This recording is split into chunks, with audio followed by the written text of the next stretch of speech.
Welcome back to New Rockstars. I'm Erik Voss, and Spider-Man No Way Home pulled off a true nerd Christmas miracle by bridging with the past eras of the Spider-Man franchise and opening the multiverse to crazy possibilities, new histories, and future timelines that we never thought possible. Now, the movie has been out in the world for a substantial amount of time now. Everyone is talking about it, and I assume if you took the risk of wandering onto YouTube, that by now you probably know the who and what of what I'm hinting at. But the truly interesting parts are the how and the why. So whatever you have seen online, if you have not seen Spider-Man No Way Home, the film yet, spoiler warning before I continue. So yes, the rumors were true. Past Peter Parkers, Tobey Maguire and Andrew Garfield do portal into this movie. And they're not just quick cameos. The film spends several scenes catching up with these characters in the lives they lived. So I'm gonna explain what happened to these guys and what happens to them and their converted antagonists when they return to their native realities, and how that completely revolutionizes the future of the MCU and the Sonyverse. And by the way, you can support this channel and get the perfect holiday gift to celebrate the Spider-Verse with all of our great merch options at newrockstarsmerch.com, some awesome No Way Home designs, and our new limited edition Strange Entanglement shirt, again, newrockstarsmerch.com. Okay, when we last saw Tobey Maguire Peter Parker in Spider-Man 3 back in 2007, he had overcome Venom and Harry Osborn Goblin, who died in his arms, a traumatic event that he refers to in this movie. But the important lesson that he learned was that he forgave Sandman Flint Marko for his involvement in Uncle Ben's death, and after he had turned off Mary Jane, he throttled back on the dance floor a bit with a more apologetic slow dance, and no kiss, suggesting that these two still had a bit to work out. And now we learn that Peter has aged up into a seasoned mentor who's gone through quite a bit. He encourages Andrew Garfield that he actually is amazing and worthy of his own happy life. Tobey says that he worked out things with Mary Jane. He also says that he spent many years thinking about an anti-serum for Norman Osborn, and he says that he had gotten stabbed at one point. But most importantly, he realizes that his webbing coming out of his body makes him a freaky exception to the rule of Spider-Man, who is supposed to use mechanized web shooters. He's like that homeschooled kid who thought that everyone pees in the shower. It's all pipes! Meanwhile, Andrew Garfield Peter Parker hints at some dark places that his character apparently went after the 2014 Amazing Spider-Man 2. That movie ended with Peter and Gwen Stacy defeating Electro, but that version of Harry Osborn Goblin led to Gwen's deathfall and Peter's poorly timed thwip that caused Gwen to hit the ground. Peter stood vigil at Gwen's grave throughout the seasons like a whomping willow until a video of Gwen's graduation speech inspires him to get back on that horse and save a kid from Paul Giamatti's Rhino. But now we learn that that friendly neighborhood optimism was short-lived. This Peter never really got over Gwen's death and stopped pulling his punches, he says, getting bitter and rageful. It's not explicitly stated, but it is at least implied that he might have beaten someone to death or nearly to it. That 2014 film was setting up a big Sinister Six event to come after it, with Gustav Fiers and Harry Osborn plotting to assemble a team that would include the Rhino, Lizard, Doc Ock, Vulture, and either Mysterio or Kraven the Hunter. And there were rumors that that next movie's plot would have involved resurrecting dead characters like Norman Osborn and Captain Stacy via cloning. Yeah, it just sounds like a nasty, gritty future for that Andrew Garfield Peter Parker that could have ended with him giving his former best friend the Scott Farkas treatment.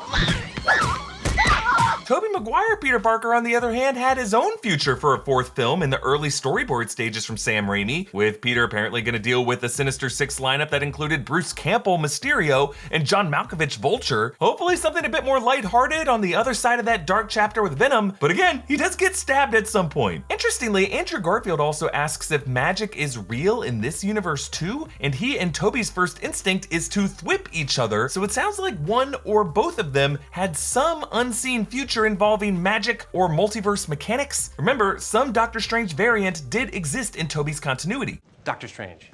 That's pretty good.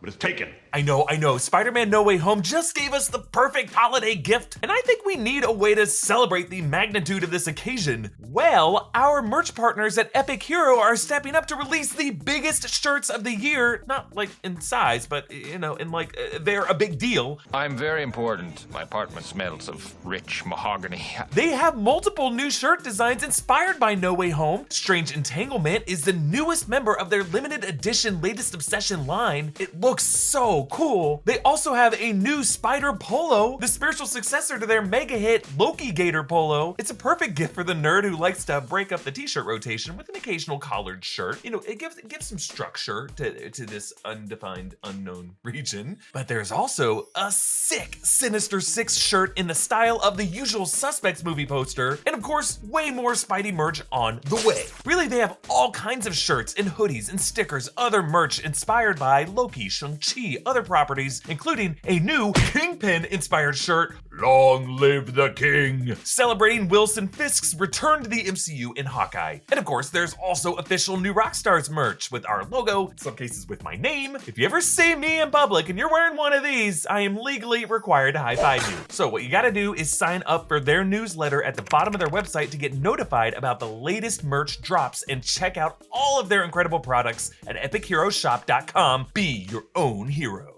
These are the once hypothetical timelines that Tobey Maguire Peter and Andrew Garfield Peter are now returning to. However, the events of No Way Home changed all of these characters in ways that likely resulted in new branch realities forming in the multiverse. Norman Osborn Green Goblin is returning to his 2002 movie timeline a changed man, but he is still a murderer who had already killed his colleague Dr. Strom, the Oscorp board of directors, their military partners, and several others. Sure, he would likely escape his death in that greenhouse, but Oscorp would be rudderless. His son Harry wouldn't pick up his father's anti-Spidey legacy because, you know, no goblin mirror ghost to corrupt him. Arguably, this timeline would not have a Doc Ock either, because Harry probably would not have taken Oscorp in that same reckless direction of experimental investments that his father was into. Meanwhile, the Doc Ock of No Way Home returns to a separate timeline than the one that Norman returns to. In Otto's reality, Norman still died as the Goblin, but Otto returns as a changed man back in control of his mechanical arms. However, tragically, since Otto said that he left right as he had Peter by the throat, that would mean the moment of his return is right when the fusion reaction was already way out of control, meaning that redeemed post No Way Home Doc Ock would still have to drown himself to stop that reaction. Flint Marko returns to a separate timeline where both Osborn and Octavius were dead, essentially the same continuity of the end of Spider-Man 3, except now he does not have his sand materialization powers, so really no Sinister Six future for that guy. Similar deal for Dr. Connors Rhys Ifans, who returns to his 2012 era timeline with Andrew Garfield Peter Parker. Connors probably in jail, but with no lizard mutation. This could even before Lizard had struck Captain Stacy, meaning it's possible Gwen's dad would still be alive in this new timeline. Max Dillon returns to a 2014 timeline with his new hunky appearance, but no electricity powers, probably back to that moment in the electrical columns, which might give enough time for Gwen Stacy to leave safely before Goblin got there. But with all of these, it is important to remember that Andrew Garfield Peter and Tobey Maguire Peter were separate incursions beyond those villains that warped in from later points in those alternate histories, because Doc Ock remarks that Tobey Maguire Peter looks older. Therefore, the timelines that these two Peters return to are also separate from the ones that the five villains return to. And those Peters' absences, even for a day or two, resulted in a shift of perspective for those two men that likely alter their destinies from where they were headed. That means Doctor Strange's spell and Peter's interference created at least 7 new branch realities that were not in the multiverse before, 8 if you include Eddie Brock Venom. So any sense that you got the ending of No Way Home was just resetting the multiverse back neatly to where it was before, as the acting Sorcerer Supreme would say, "Wrong, sir, wrong!" And imagine that coming from the new Sorcerer Supreme, who is Wong, sir, Wong. The upcoming film Doctor Strange in the Multiverse of Madness revealed its first teaser after the No Way Home credits, and it heavily implied Strange's actions with Spider-Man in No Way Home, of course along with his choices in Doctor Strange, Infinity War, Endgame. All of these destabilized the multiverse so badly that it is now beyond repair, or as Mordo calls it, desecrated. So we are not necessarily done with the worlds of Tobey Maguire, Andrew Garfield, or any of their foes. They are all now part of a quaking, cross-pollinated multiverse